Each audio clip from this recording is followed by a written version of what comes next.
I swear I didn't plan on any of this. 1 second I was fixing the loose door handle in her kitchen, and the next, I couldn't stop noticing the way she looked at me. Her name was Elena. She was my friend's wife, 10, maybe 15 years older than me, mid-40s, but carrying herself with a confidence I'd never seen before. She wasn't the type who needed to speak loud to be heard. She had this stillness, like she knew the room bent toward her without effort. The afternoon was quiet, sunlight cutting through the blinds, dust floating in lazy patterns. I was crouched on the floor, screwdriver in hand, pretending to care about the stripped screw. But my focus kept breaking. She stood nearby, leaning against the counter, arms folded across her chest, her blouse loose but not enough to hide the shape of her. "You don't have to do this, you know," she said. "We could have just called someone." Her voice was soft, almost careless, but I caught the weight in it, like she wasn't talking about the handle at all. "I don't mind," I replied too quickly, tightening my grip on the screwdriver.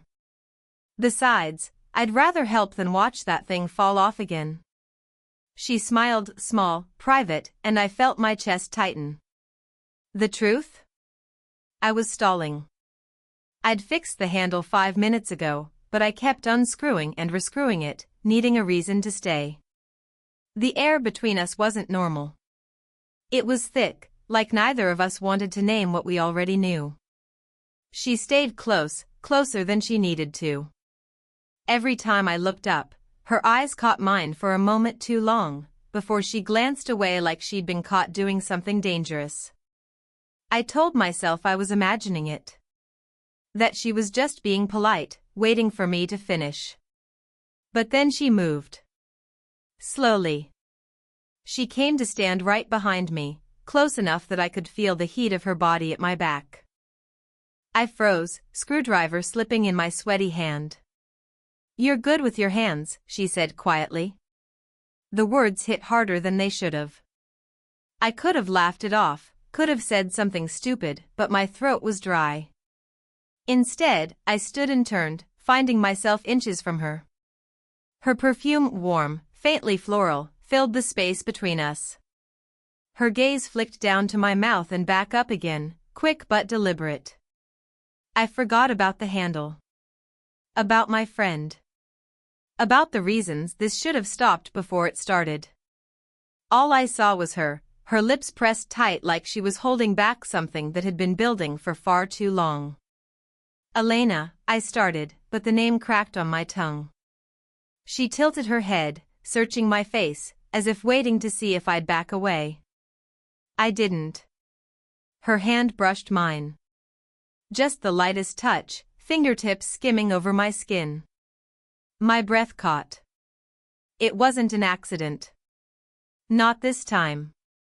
The silence in that kitchen was deafening, like the whole house was holding its breath with me. And then she leaned in, her voice a whisper I'll never forget. "I want you more than him." The words dropped between us like a secret neither of us could take back. I didn't move. I couldn't. My pulse hammered in my ears, my thoughts splintering between "this is wrong" and "don't let her stop." Her eyes locked on mine, waiting. Testing. And in that pause, so brief, so dangerous, I realized the line we'd crossed wasn't something we could undo. Her words hung in the air like a spark too close to gasoline. "I want you more than him." I should have laughed it off. Pretended I misheard. Walked out the door and never looked back. But I didn't. My feet stayed rooted to the kitchen floor, and my eyes, God help me, stayed on her. "Elena," I tried again, but her name was too heavy, too intimate now. She didn't move away. Instead, she leaned against the counter, crossing her arms, but her fingers tapped against her elbow like she was bracing herself for something. Her gaze was steady, but underneath it, I saw the crack. A flicker of tiredness, of something that had been weighing her down long before I walked into her kitchen with a screwdriver. "You know he doesn't notice me anymore," she said, almost under her breath. I could stand in the doorway all night, and he wouldn't even look up from his phone. The words shouldn't have been for me, but they were. A confession disguised as an excuse. My chest tightened, not with victory, but with something more complicated, like guilt laced with longing. I noticed things she probably didn't realize. The way her blouse was buttoned wrong at the top, slightly uneven. The faint smudge of flour on her sleeve, like she'd been cooking earlier but forgot to clean up properly. The tiny crease at the corner of her eyes when she blinked too fast, holding back more than she said.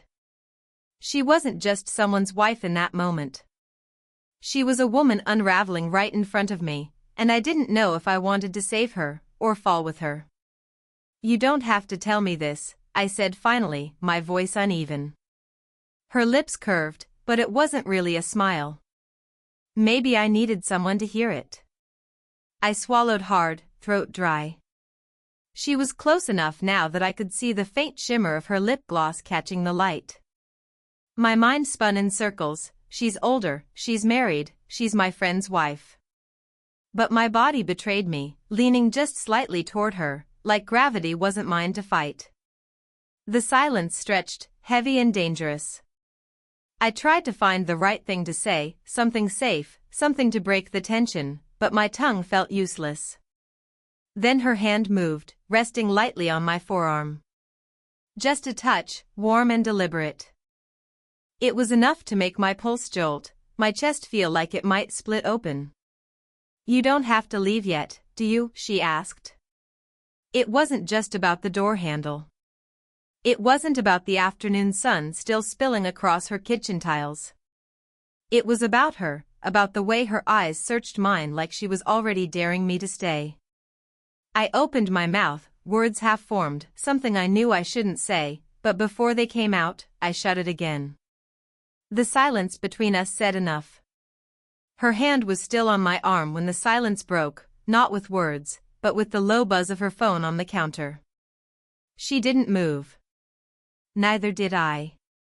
The phone vibrated again, screen lighting up with his name. Her husband. I caught the reflection in the metal toaster. She glanced at it, jaw tightening, then let it buzz out. "You should get that," I said quietly. She shook her head. "No. He'll just ask if I remembered the dry cleaning." Her voice cracked on just, and for a moment, the weight of her loneliness pressed into the room. I should have been relieved by the interruption, a reminder of reality, but instead, it only pulled us closer. "Elena," I said again, but softer this time, almost like an apology. She looked at me, and something shifted. It wasn't playful anymore. Her eyes weren't teasing, they were tired, vulnerable, pleading in a way I didn't expect. And before I could think better of it, I lifted my hand, brushing back the loose strand of hair that had fallen over her cheek. The touch was feather-light, a mistake I should have corrected the second it happened. But she didn't move away. Her breath caught, just enough for me to hear. My fingers lingered a fraction longer than they should have, and my heart was hammering so hard it felt reckless. I pulled back, forcing space. My pulse screamed at me to run, to leave before I made it worse. But my body didn't obey. "This isn't right," I whispered. She smiled faintly, but there was no humor in it. "When was the last time right made you feel anything?" The words hit me harder than I wanted to admit. I stared at the floor, trying to will my thoughts into order, but my eyes betrayed me, sliding back to her, drinking in the way she leaned against the counter, shoulders heavy but gaze steady. The phone buzzed again. This time she reached for it, pressed the screen dark without answering, and set it down with a finality that made my throat dry. "You're different," she said suddenly. I blinked. "Different how?" "You listen." Her voice wavered, just slightly. "He hasn't really listened to me in years. And I'm so tired of being invisible in my own house." That was the moment that broke something in me. Because I could see it, the truth of her words written across her face, the loneliness she tried to bury under small smiles. I wanted to tell her she wasn't invisible. That from the second I walked in, she was the only thing I could see. But the words caught in my throat, stuck behind fear and guilt. So instead, I just looked at her, and she looked back. Her hand moved again, slow, deliberate, closing the distance between us.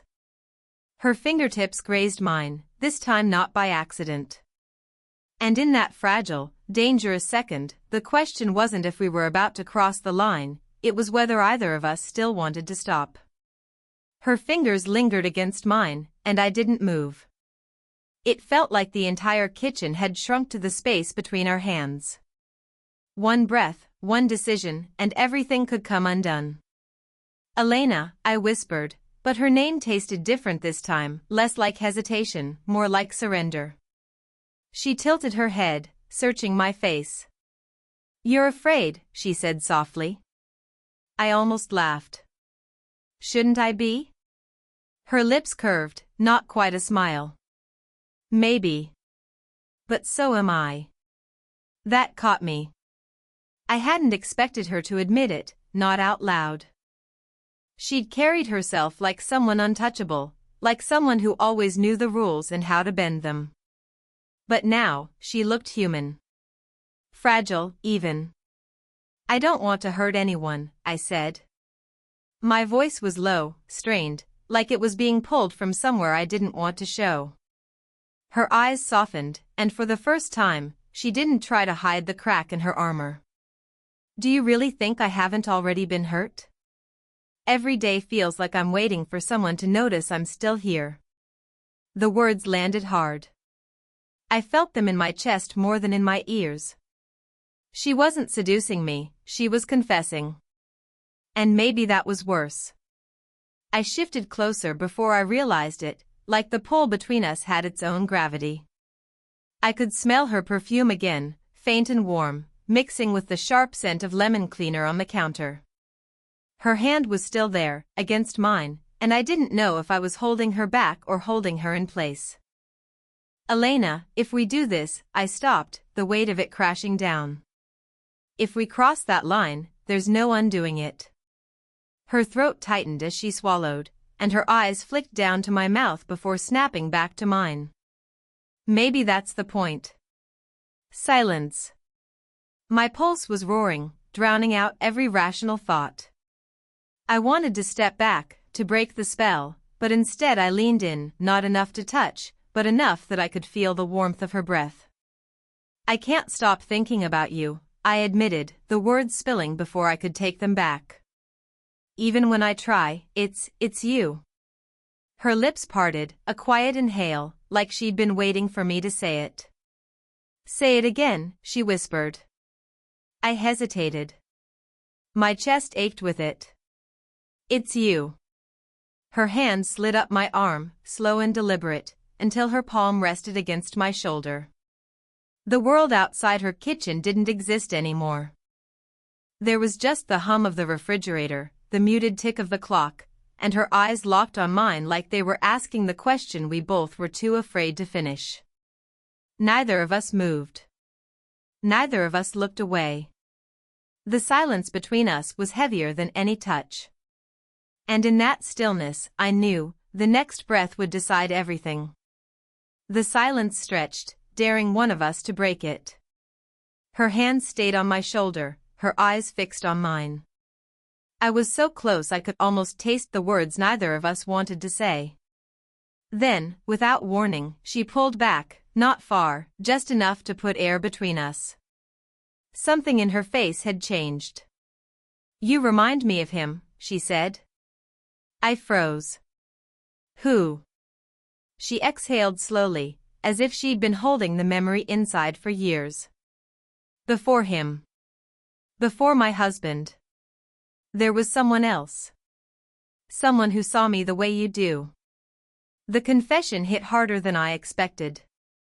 I'd braced for guilt, maybe even rejection, but not this ghost of another man lingering between us.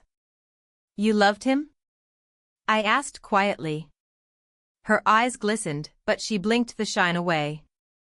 I thought I did. But I was young, reckless. I let him go because I was scared of what it meant to need someone that much. The words cut deeper than I wanted to admit.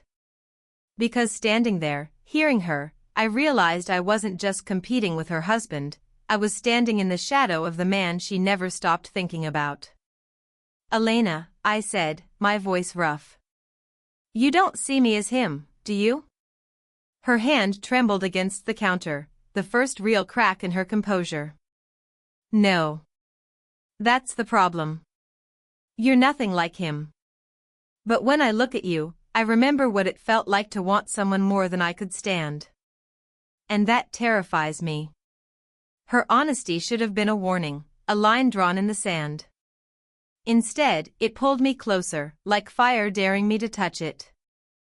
Before I could answer, her phone buzzed again. This time it wasn't a call. A message flashed across the screen, short, sharp, unmistakable. Where are you? Her husband. She saw it the same time I did. Our eyes met, panic flickering across hers for the first time. I swallowed hard. He knows?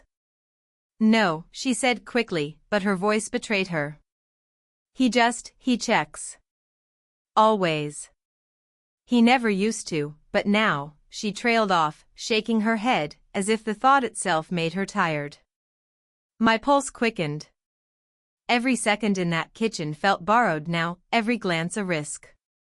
But instead of stepping back, I found myself leaning forward.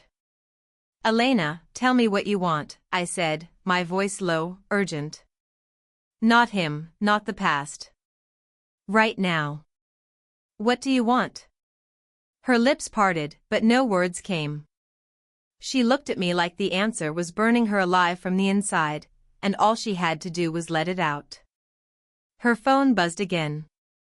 She silenced it with a trembling hand, then looked up, eyes wet but unflinching.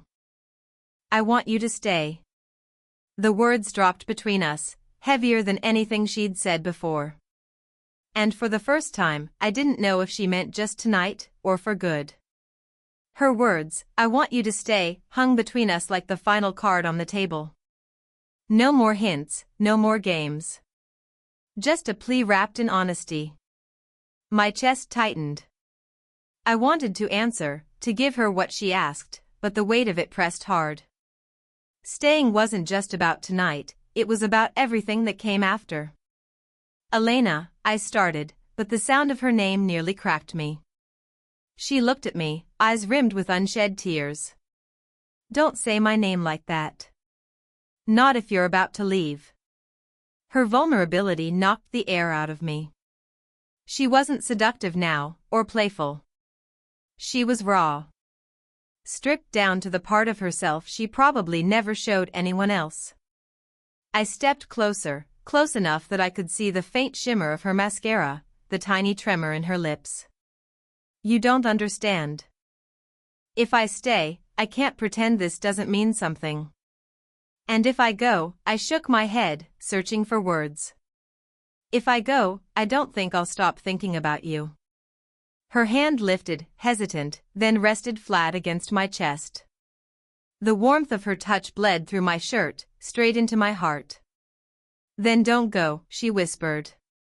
For once, don't think about right or wrong. Think about what it feels like to be seen. I closed my eyes, her words digging into the softest part of me. Seen. That was exactly what this was, like she had looked straight through all the noise and found me. My hand covered hers on my chest. I wanted to promise her everything, but promises felt dangerous. Instead, I gave her the only truth I had. I've never wanted anyone the way I want you, I said, voice low, steady. But if this is real, if this is more than loneliness, tell me. Tell me now. For a second, silence. Just the hum of the fridge, the faint creak of the house around us. Then her eyes locked on mine, wet and unflinching. It's real, she said. I don't know what comes after, and I don't care. All I know is, when you're here, I finally remember what it feels like to want to be alive. The confession hit like a storm breaking. My restraint cracked with it. I leaned in, and this time, I didn't stop. My lips met hers in a kiss that wasn't neat or perfect, it was desperate, unsteady, like we were both terrified it could be the last. Her hand gripped my shirt, pulling me closer, while mine cupped the back of her neck, holding her as if letting go would undo everything we'd just admitted. When we finally broke apart, we were both breathless, our foreheads pressed together in the silence that followed. Neither of us spoke. We didn't need to. The choice had already been made. We stayed like that for a long moment, foreheads pressed together, breaths uneven, the air thick with everything we couldn't take back. The kiss had shattered whatever walls we'd tried to build, and now there was no pretending it hadn't happened. Her hand slipped from my chest, but she didn't pull away. Instead, she stepped back just enough to see me clearly.